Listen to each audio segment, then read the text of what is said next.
Títulos de Abel Ferreira pelo Palmeiras, agora com 10 conquistas. A nossa produção separou aí os títulos do Abel desde a chegada ao Brasil, lá em outubro de 2020. Tá aí na tela, com imagem e tudo para você no canal do YouTube Jovem Pan Esportes. Vai deixando o seu like. 2 campeonatos brasileiros, em 22 e 23, 2 Libertadores, 20 e 21, Copa do Brasil 2020, agora Tripaulista, né? 22, 23 e 24, a Recopa Sul-Americana de 2022 e a Supercopa de 2023. E tem um detalhe aí, desde a chegada do Abel ao clube, desde que ele chegou ao Brasil lá em outubro de 2020, o Palmeiras arrecadou 671 milhões de reais em prêmios e direitos de transmissões pelas participações nos torneios neste período de 3 anos. Além dos 10 troféus pelo Palmeiras, Abel Ferreira acumula 13 finais. Foram 8 conquistas em decisões, além das 2 taças de Brasileirão em pontos corridos. Vampeta, o Abel Ferreira é o maior técnico da história do Palmeiras, Vamp? Em número de títulos, sim, né? Igualou ao Oswaldo Brandão, né? Foi o melhor Palmeiras da história? Para mim, não. Gostei muito, eu não vi a primeira academia, nem a segunda, mas a gente sabe de jogadores importantes aí no futebol brasileiro que passaram por esse Palmeiras, a primeira e a segunda academia.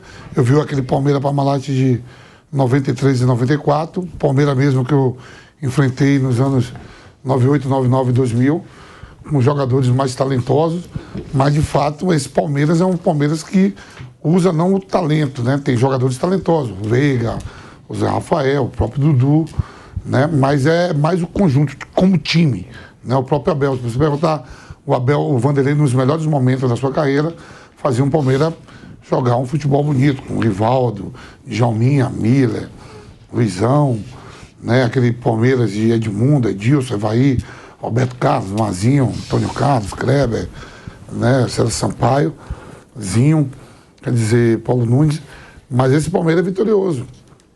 É tudo a sua época, né, tem que se respeitar muito, mas aquele Palmeiras lá enfrentava jogadores, time mais difícil, um São Paulo de Raí, Palhinha, né, Miller.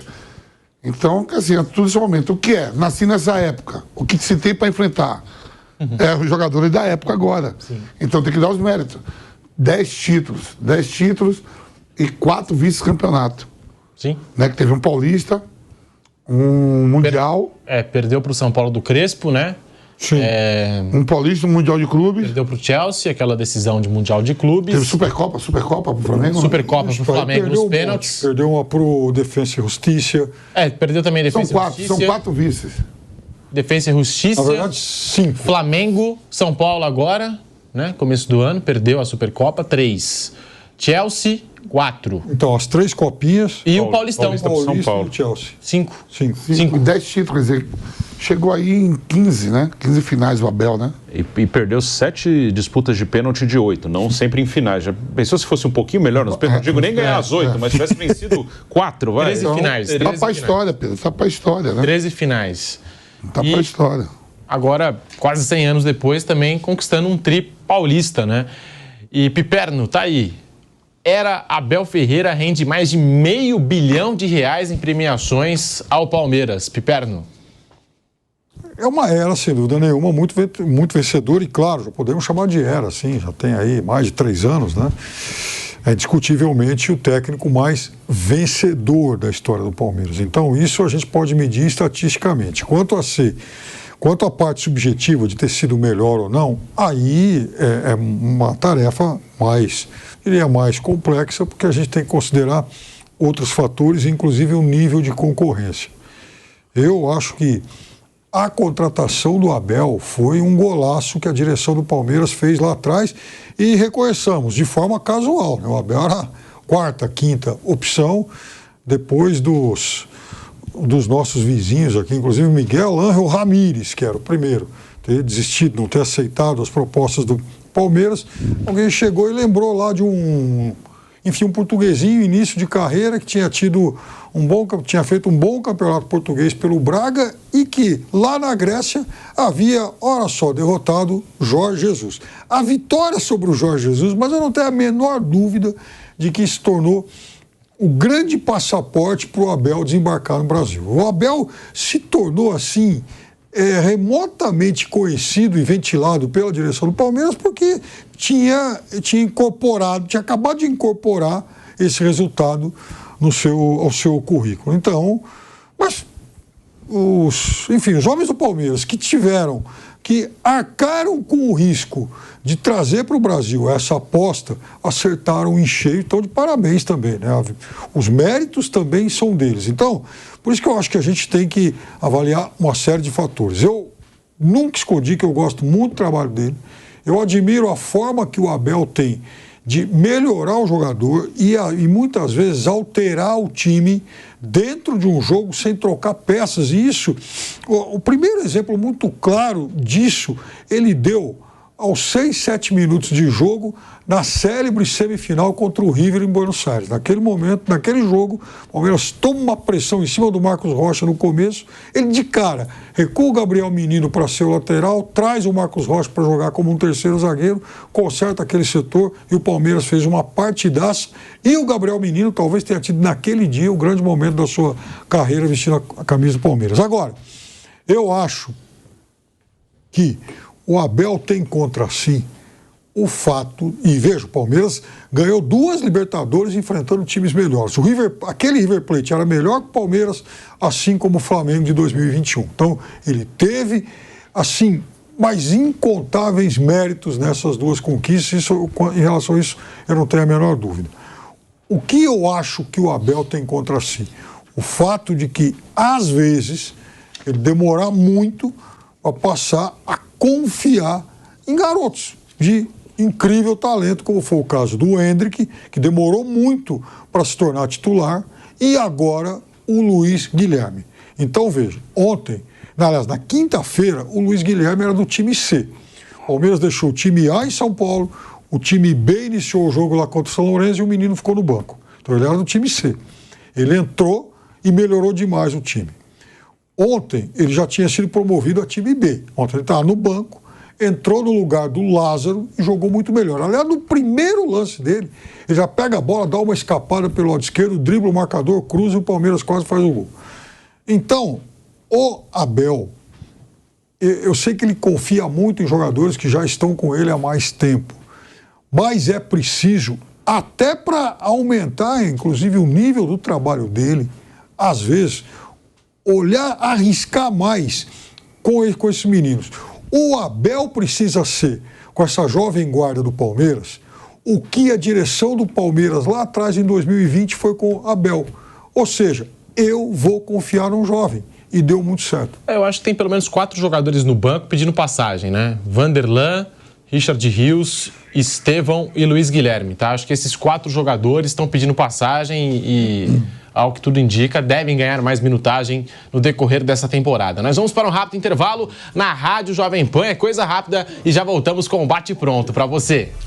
Seguimos no canal do YouTube Jovem Pan Esportes, vai deixando o seu like. Bruno Prado, que bolada, hein? O Palmeiras, na era Abel Ferreira, ganhou aí, lucrou cerca de R$500 bilhão, né? Mais, né, de R$500 bilhão, 671 milhões de reais em premiações na era Abel Ferreira. Bruno Prado. O Abel, um técnico muito vencedor, e isso rende dinheiro também, né? Além das conquistas, né? Do que fica na história do clube, rende dinheiro. Se você ganha títulos, você ganha mais na premiação, as pessoas se interessam mais pelo seu time, então o torcedor vai mais no estádio, você consegue aumentar sócio torcedor, seu patrocínio vale mais, seu direito de TV vale mais. Então, os times que vencedores, eles têm uma tendência de arrecadar muito mais. Uma coisa vai levando a outra. O Palmeiras é um time hoje com, não só pelos títulos, né? Os títulos são consequência de uma mudança na gestão do clube.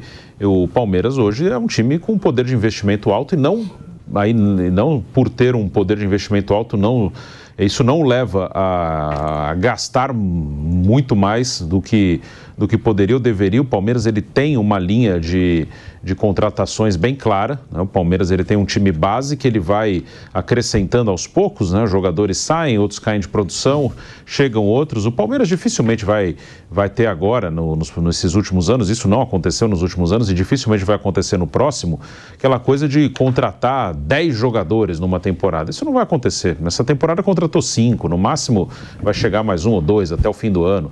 Então, e até foi bastante, porque no ano passado contratou 2 o ano inteiro. É um Palmeiras que repõe peças, traz novos atletas. O Aníbal Moreno, ele não deixa de ser uma reposição ao Danilo, ok? Teve um ano ali, mas o que é melhor? Trazer um cara que tem mais chance de ser uma aposta certeira? Ou, não deu esse, eu vou trazer esse, aí você traz 2, 3 que não preenchem um espaço. O Palmeiras precisava de um substituto para o Danilo. Ele usou o Zé Rafael mais atrás, usou o Gabriel Menino, depois chegou o próprio Richard Rios, todos com as suas características. Um primeiro volante ele tem agora com o Aníbal Moreno. Que ele tentou contratar o ano passado, não conseguiu. Aí não conseguiu ano passado. Aí você vai sair contratando para agradar torcida, jornalista, rede social que fala que você tem que contratar. Aí você vai contratar um cara que meia boca, eu queria esse, não deu, vou trazer um mais ou menos aí só para falar que eu trouxe. Aí o cara não joga, aí você vai ter que trazer outro de novo, porque você trouxe um cara que não está dentro do que você queria. Então eu acho essa política de contratação do Palmeiras muito boa. E já falei aqui algumas vezes, não acho que nós temos tantos jogadores no mercado nacional que valem assim um investimento. Não, se eu trouxer esse cara, ele vai mudar o patamar do meu time. Não vai. Acho que a principal força do Palmeiras, ela é coletiva, apesar de ter ótimos jogadores. Não estou dizendo que os jogadores do Palmeiras são ruins, o Palmeiras tem ótimos jogadores, mas o forte ali é o coletivo. O próprio Flamengo, que tem uma outra postura, que até traz mais estrelas, tem os seus talentos individuais, mas o time desse ano, ele é mais pautado no coletivo. De volta à rádio, tá, Bruno? Desculpa te interromper. De volta à rádio Jovem Pan. Abel Ferreira rende mais de R$500 milhão em premiações ao Palmeiras. Bruno Prado e Flávio. Você é fino, você volta legal. Não é igual aquele louco lá. Não, você é tranquilo. Sim. Eu vou dizer que assim, o Palmeiras é uma força... E tá pra voltar, hein? A galera fica perguntando aqui no chat, tá pra voltar, hein? Em breve estará de volta. Eu diria que o Palmeiras, assim, ele tem grana, a gente falava de premiação, ele tem dinheiro, não só pelas premiações, mas não é um time que eu acho legal isso, já teve muita cobrança em relação a isso, principalmente em cima da presidente do clube. Não é um clube que sai contratando, assim, para dar satisfação, é eliminado de uma Libertadores. Não, tem que contratar, tem que trazer... o jogador foi embora e saiu num desespero para contratar. Não, claro que tem contratação que dá errado, mas eu prefiro contratar pouco, manter uma base, do que sair contratando de 10, 12 jogadores, ou ter uma aposta, eu quero esse jogador para essa posição. Vai dar para trazer? Não, então espera. Do que sair contra, não trouxe esse, então tem que trazer a terceira, quarta, quinta opção. Que aí não adianta, o cara dentro do normal não vai virar e você vai ter que sair atrás de outro. Que eu citei o caso do Aníbal Moreno. O Palmeiras tentou trazer no meio do ano passado, o Racing não liberou. Trouxe agora. Ele queria o Aníbal Moreno. Aí não traz o Aníbal, aí traz 2, 3 caras que estão abaixo e provavelmente não encaixariam, já que não era o objetivo do clube. Até sobre isso que a gente está comentando do Abel Ferreira, ele declarou na entrevista coletiva que achava que ia ser mandado embora rápido do Brasil, hein? Que nem ele esperava ganhar tantos títulos em pouco tempo pelo Palmeiras. O Abel Ferreira fala e você acompanha aqui no Bate Pronto da Jovem Pan. Fiz um estudo muito rápido e disse, a minha mulher estava muito preocupada que eu vinha para aqui. Eu disse, calma, 3 meses. 3 meses eles mandam-me embora. É a média. Portanto, se eu conseguir ficar 1 ano, é bom, mas 3 meses, eu acho que não aguento mais que 3 meses. As pessoas lá não têm paciência. Não é para os treinadores, seja português, argentino, brasileiro, qualquer um. Mas não posso mentir, não estava à espera de ganhar tanto em tão pouco tempo. Vocês sabem quanto difícil é ganhar aqui no Brasil. Vocês ouvem grandes treinadores a falarem do Brasil como é difícil. Nem eu acho que mesmo tenho noção daquilo que nós estamos a fazer. Acho que, não sei, daqui a 15, 20 anos, o que estes rapazes estão a fazer seguramente que vai perdurar para a história do Palmeiras.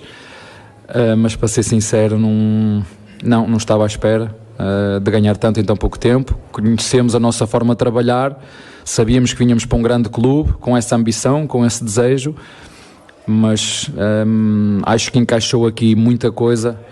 A competência dos diretores, a competência de nos deixar em paz para nós fazermos o nosso trabalho, de mudar o que é preciso mudar, de continuar a inovar naquilo que é preciso inovar. Isso do clube é espetacular, aceita todas as nossas inovações e coisas que nós queremos inovar dentro do próprio clube, os próprios jogadores. Como digo, não nos garante vitórias nem títulos, mas que nos aproxima. Flávio Prado tá aí. O Abel Ferreira, sincero, disse que achava que a passagem dele não ia durar mais do que 3 meses no Brasil. E a gente citando, né? 10 títulos, 13 finais. Em competições mata-mata, venceu 8 vezes, né? Dessas 13 decisões. 2 títulos de pontos corridos. 671 milhões de reais, né? Em premiações. Mais de R$500 bilhão na conta do Palmeiras durante a era Abel Ferreira. Flávio. Falar um pouquinho como coach. A vida é feita de escolhas. Às vezes você escolhe uma coisa achando que você fez o melhor e dá tudo errado. E às vezes você escolhe uma coisa e fala, putz, isso aqui vamos ver, 3 meses lá, ficar 3 meses no Brasil e tal, e vira o que virou. Aí a pergunta que fica, o Ramírez, ele não veio para o Palmeiras por opção. Ele já tinha optado pelo Inter. E ele foi correto, ele falou, não, eu fiz um pré-contrato lá e tal. Teria acontecido se o Ramírez estivesse no lugar do Abel? Será que ele não estaria fazendo isso que o Abel fez? Ou melhor? Talvez não.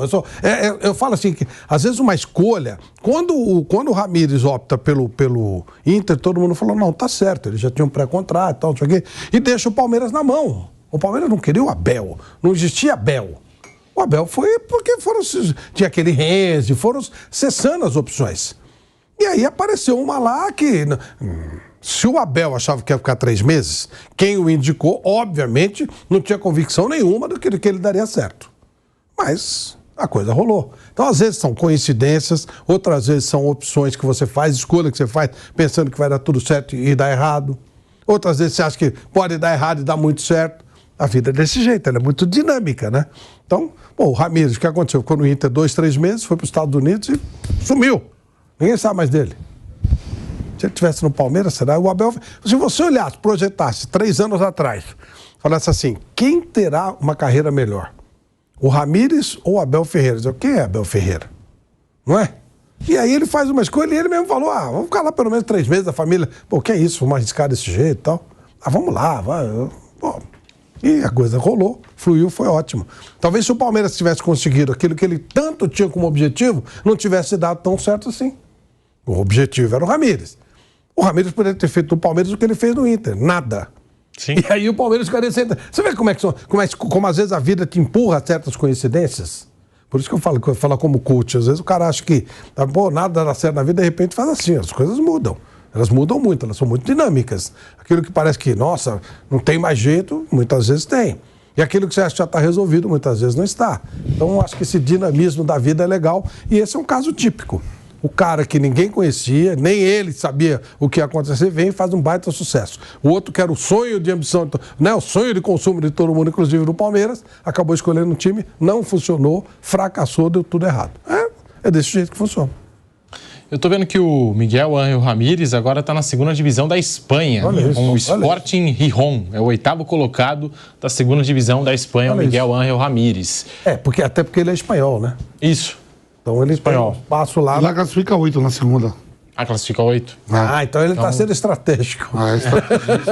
Ganhou ontem por 3-1 do Mirandes. Não, mas veja só como é que pode isso. Se você fosse falar, olha, daqui a 3 anos... classifica 8 para playoff, né? Não, 2 sobe direto e 6 faz playoff. Daqui a 3 anos, o técnico que está no Braga aí, tem um menino lá, ele vai estar na 2ª divisão da Espanha. Será que o Botafogo está querendo copiar o Abel? Mas isso não tem como, né? E aí vai dizer assim, o Ramírez vai estar no Palmeiras deitando e rolando. Todo mundo vai dizer, pô, beleza, legal. Era o normal, né? Mas na vida não é desse jeito, não é essa matemática, né?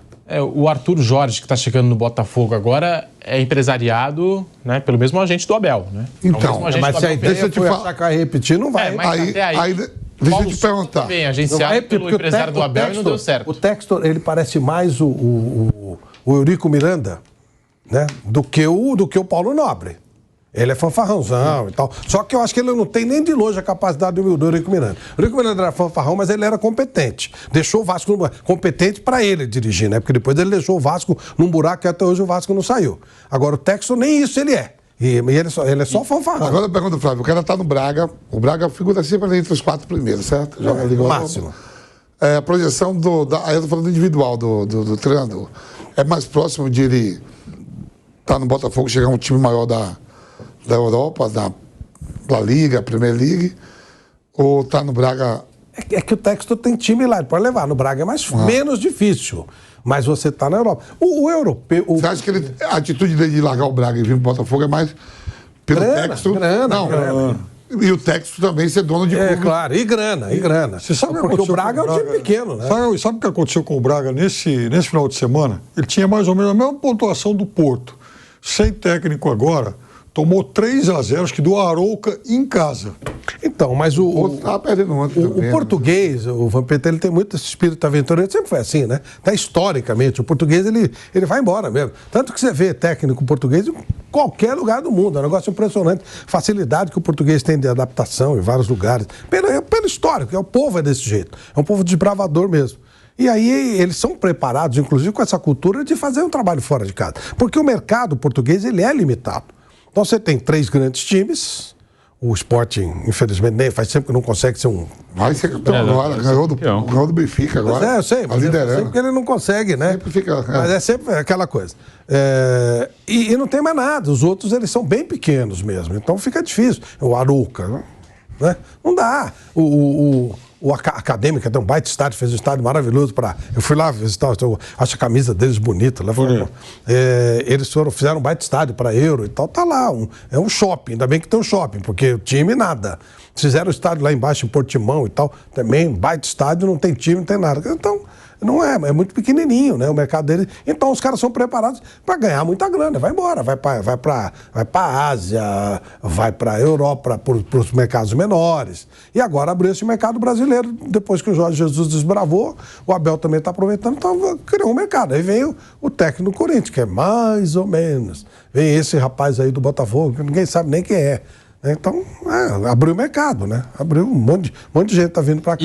E daqui a pouquinho o John Textor, hein? Porque a Leila Pereira ontem falou do John Textor. Diga lá, Piperno, rapidinho. Não, um dia desse aí um jornal português fez uma estatística aí apontando que técnicos portugueses já ganharam 35 campeonatos nacionais fora do país. Porque, e acho que o último tinha sido o Renato Paiva no Equador, que foi para Bahia depois e não teve sucesso aqui, né?